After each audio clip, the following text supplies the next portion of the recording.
Hola, hoy 14 de enero del 26, como siempre, con la ayuda de Jorge, estamos produciendo el Construyendo Memoria número 36. El 35 lo hicimos el 7 de enero. Del 7 de enero a hoy 14, realmente la información nacional ha girado en torno fundamentalmente a la campaña política y a la actitud de los medios de la ultraderecha, los grandes medios de comunicación, escritos, orales y visuales, que intentan por todos los medios habidos y por haber eh,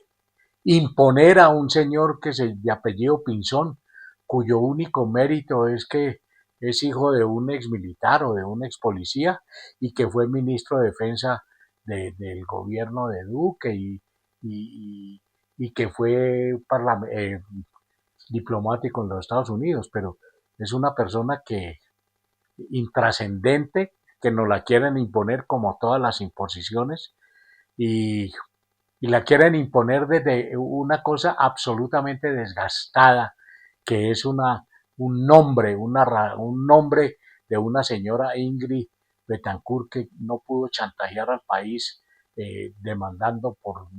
13.000 o 15.000 millones de pesos. Y entonces está tan pobre que Pinzón aparece como el candidato de oxígeno y como si fuera poco, ayer apareció que iba en esa lista de oxígeno, en esa candidatura de oxígeno,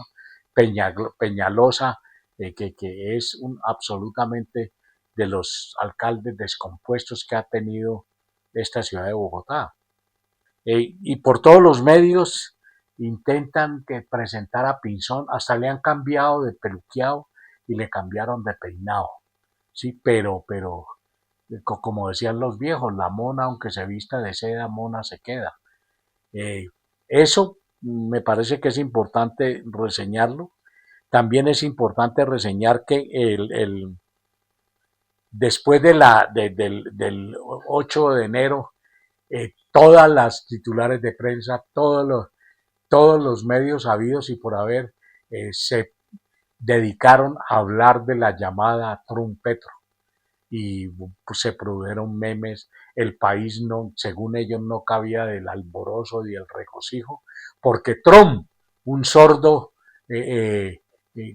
absoluto como es ese señor, ese troglodita, escuchó a Petro. Entonces todo el mundo dijo, descansó no en la paz del Señor, sino en la paz de Trump, diciendo, bueno, ya no somos objeto de, del alcance militar y de Trump porque escuchó al presidente Petro, ¿sí? Y porque de sordo Trump se volvió de pronto a escuchar y dijo, yo dudo de que haya dicho eso, ¿sí? De que Trump resultó muy impresionado de las palabras de Petro. Yo no sé a dónde sacan eso. Eh, lo único cierto es que, en mi opinión, la jugada eh, bien hecha, bien calculada, al haberse posibilitado esa llamada y al haber publicitado tanto la actitud de Trump, mejor dicho, El Salvador, Jesucristo en calzoncillos, es un pobre mortal al lado de la condición de Trump por haber escuchado a Petro. Y creo que la gran jugada de la inteligencia gringa es que a raíz de la agresión, de la invasión, del secuestro en Venezuela de Maduro y de su mujer, se generó automáticamente una campaña antigringa y una campaña pro América Latina, donde Petro, Lula y Claudia, la de México, lideraban una posición en contra de la actitud agresiva y troglodita de Trump. Y creo que la llamada logró desmontar, entre comillas, ese trío de personajes latinoamericanos y le sacó a Petro de ese contexto, no queriendo decir que Petro ya no está siendo eh, interlocutor válido en contra de Trump, pero logró mover a Petro de ese triunvirato de la Claudia, de Lula y de Petro en contra de la política de Trump. Creo que ahí estuvo lo inteligente de los gringos, creo que ahí estuvo lo inteligente de la movida, creo que ahí estuvo, y que eso no se ha hablado, no se ha visto, es la percepción que tengo yo de cómo aprovecharon la godarria gringa, esa entrevista de Trump y Petro, donde dentro de los memes decía Petro a Trump, cuelga tú primero, y Trump decía, no, cuelga tú, ¿sí? Tú que me llamaste, tú. Entonces la gente comenzó a mamar gallo, pero en el fondo la jugada gringa sigue preparando el terreno para continuar con las agresiones. Eh, digamos ese par de hechos. Un tercer hecho que se ha movido en estos 7 días es la intención, la decisión, la pobreza, el desierto en que está la ultraderecha, la regodarria colombiana que no tiene ni personajes, que el único que tiene es al señor ese Abelardo, que ya comenzaron a descubrirle que ha sido abogado de mafiosos, que ha dejado embalado a gente, que robó al del DMG, que no tiene escrúpulos, ¿sí? Que por más que prometa destripar a la oposición, no lo va a conseguir. Y entonces todo el mundo está cerrando filas, todo el mundo es un decir. Todos los que ven que el uribismo no tiene opción están cerrando filas. Y hoy, 14 de enero, Uribe apareció diciendo que si Abelardo ganaba, él se iba con Abelardo. O sea, ya quedó claro para la población que Abelardo no es ajeno a los intereses del uribismo, y ya quedó claro que el uribismo quiere volver a imponer el candidato como lo impuso con el bobo de Duque, y como impuso 2 presidencias con Santos, y como se montó él en 2 presidencias. Entonces, hoy está claro que Abelardo es el candidato del uribismo, que seguramente va a ganar porque tiene todo un montaje publicitario, va a ganar la consulta, y es el tipo que le están oponiendo a Cepeda, a Iván Cepeda, ¿sí? Y bueno, Iván sigue ahí con su, como dicen las señoras, con su nadadito de perro, pero sin proponer cosas para el país. Entonces, al pie de eso se está moviendo eh, una cosa que realmente no le conviene a la construcción necesaria que tenemos que emprender de la democracia, y es el desorden, es el despeluque administrativo, es la guerra interna, entre comillas, que no es guerra, es el conflicto interno entre muchos funcionarios del gobierno, de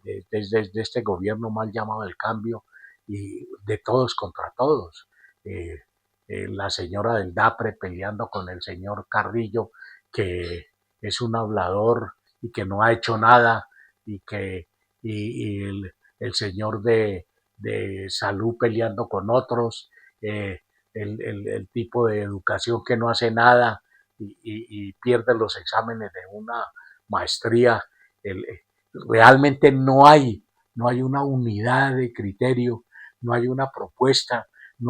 al interior del gobierno, y ya no tienen tiempo para hacerlo. Quedan 7 escasos meses, 7 escasos, y la única opción que tiene, yo creo que no hay gobierno, la única opción que tiene Petro es mantener la lucha y la vigencia y la validez y la justicia del aumento salarial que decretó. Porque toda esta godarria, todos estos ricos, todos estos eh, eh, y mal llamados inversionistas, pusieron el grito en el cielo por el aumento salarial, y están ubicando todas las culpas habidas y por haber en que el aumento salarial genera inflación, que el aumento salarial genera carestía, que el aumento salarial genera desempleo. Mejor dicho, este es el único país del mundo donde subir el salario genera miseria. Y todos están imponiendo ese discurso. Y el único que puede salir salir a dar la pelea contra ese discurso es Petro, porque creo que es de las cosas más positivas que ha logrado hacer y es imponer una medida de fuerza en contra de ese capitalismo rancio y a favor de los sectores trabajadores que no son muchos, que no son muchos. Ese cuento de que subir el salario genera una cantidad de miseria es falso. En este país, en este momentico, se contabilizan mal o bien 13.600.000 trabajadores informales que no son beneficiados de ese aumento salarial. Entonces, la lucha más que por la soberanía y más que contra el imperialismo, que son cosas que no le dicen nada a nadie, creo que la lucha sigue siendo por defender esa, esa, esa medida del presidente Petro del aumento salarial, porque no es una medida del gobierno, es una medida que peleó, que impuso una persona que se llama Gustavo Petro y en eso lo hizo bien, hay que reconocer, como en otras cosas no ha hecho un carajo y ya no tiene tiempo de hacer, en eso lo hizo bien y creo que la oportunidad de seguir construyendo democracia por donde vengo insistiendo es que se defienda ese